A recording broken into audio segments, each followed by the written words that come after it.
Okay, welcome back. This is the second of the videos. Hopefully this will be the last video on the chi-square test of independence, Unit 14, Lesson 2. Remember we were over here. I just wanted to make it clear. I don't know if I was so clear explaining how to tell when to reject the null hypothesis. The null hypothesis is saying is these variables are independent of each other. If these counts were similar to these counts, we'd always expect some variation in when we have real-world data. But if they're close together, we would say, oh, look, there was no difference between these two. Now, in this case, there clearly is a difference. But if they were close together, if these numbers weren't so far apart from that, we'd say, hey, there is really no difference. Males and females are distributed relatively similarly among the different parties.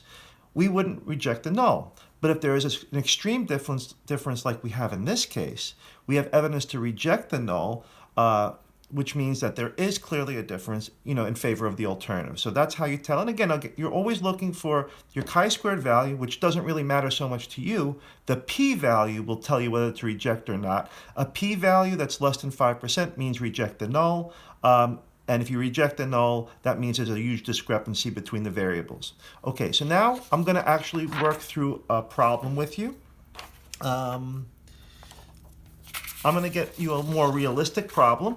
I'm also going to show you how to use the calculator to do this problem. So here's a case where it's not clear if there's a relationship between the variables, if they're independent of each other or not.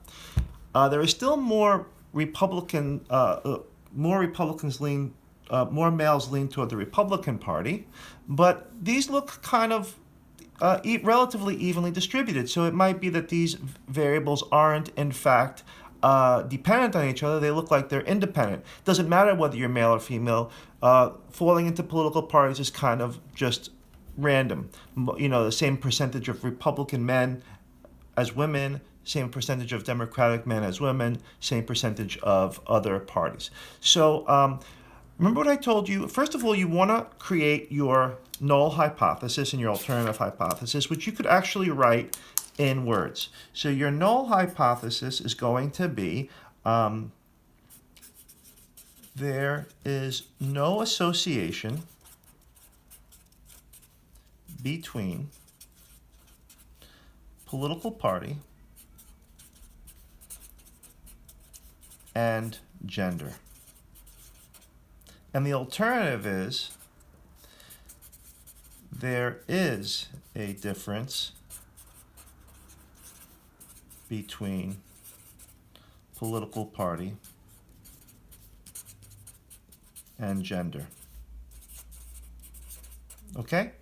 Now we have to create our expected counts. We have our actual counts. Now, these marginal values are if you're going to create the expected counts yourself. So here we have 26 total Republicans, 21 total Democrats, 7 people from other parties, and the marginal totals here would be 25, 27, and 22, 27. By the way, we could see clearly that this should be 13 and 13. This should be 10.5, 10.5, and this should be 3.5, 3.5. I'm just taking each of these values and dividing them by 2. But I want to show you how to use the calculator to do this because it's easy and it will actually make the expected counts for you. The first thing you got to do is enter your data, and you do not want to enter your data into the list. You don't want to do, you don't want to do stat edit. This is not where you put the data. Instead, there's something you've never seen before. There's a thing called matrix. Matrix is this button right under math. It's blue. So you really need to do second x negative 1 to get to the matrix. And I'm going to press enter. Actually, I want to go to edit, press enter. And I want to make my matrix the right size. Right now, it's a 1 by 1 matrix. I need my matrix to have, it goes by rows and columns. There are 2 rows and 3 columns. So I'm going to put 2 by 3. Watch what happens when I press enter. You get a matrix, an empty matrix, that is looks just like our matrix in terms of 3 across and another 3 across. Same thing here. and we could put in our actual data there. If you're not sure, if you accidentally put in 3 by 2, suppose you weren't sure which one was which, it's going to go the wrong way. Now you have 3 rows and 2 columns, so if it doesn't look like the matrix you need, then you can actually modify it yourself. 2 by 3. All right, we'll put the data in there. So you have 14 in the first cell, 11 in the second cell, 2 in the third cell, 12 in that cell, 10 and 5. Okay, we have our data in the matrix. Now go to math. You're going to actually go, I'm sorry, not math, go to stat. You're going to go to that new chi-square test that we didn't use yet. Not the goodness of fit, but the other one, just the chi-square test. Watch what it's going to do. Observed values, that's what we just put in. That's in A. It's going to put the expected values in B. I'm going to actually do this. I don't care about this right now. I'll copy that down later. What I want to do now is I want to go back to the matrix, which is second, that button, and I want to go down to B, and I want to look at it. So I'm going to press, I go to B. It's a B matrix. There are my expected values. So you can see them there. I'm going to copy them down. That's what I told you they should be. 13, 13, 10.5, 10.5, 3.5, 3.5. Values that are, if the expected values are close to the actual values, we should be able to say that there's no association between the two variables. We would fail to reject the null.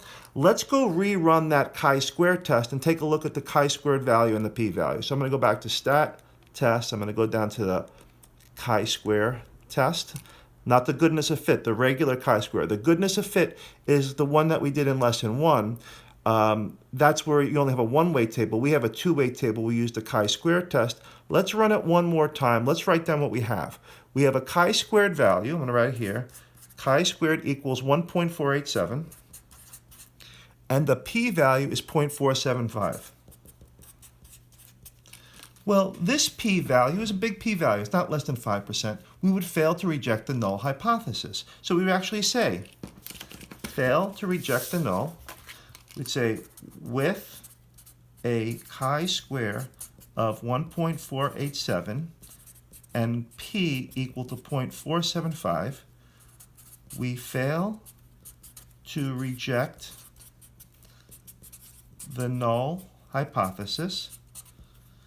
We could say there is no association between political party and gender.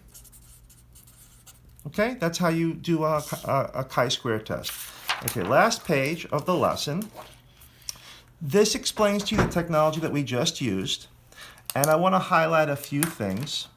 One is, on the AP exam, you must copy down the expected values, the expected counts matrix. You can copy right from the calculator. You must say that you are doing a chi-square test of independence. So you'll say that's the type of test you're using, right? And this shows you what I explained to you on the video, how to put the information into the calculator, but hopefully you can follow it through the video. And here is your homework tonight. Okay, you can also read the next section of the textbook in chapter, I believe it's 14. Yeah, it's probably right before these questions if you're not following anything, or you could always email me, or better yet, leave comments in the video so that I can look at them and see if you have any questions. Okay, good luck with this and do that homework. Okay, till next time.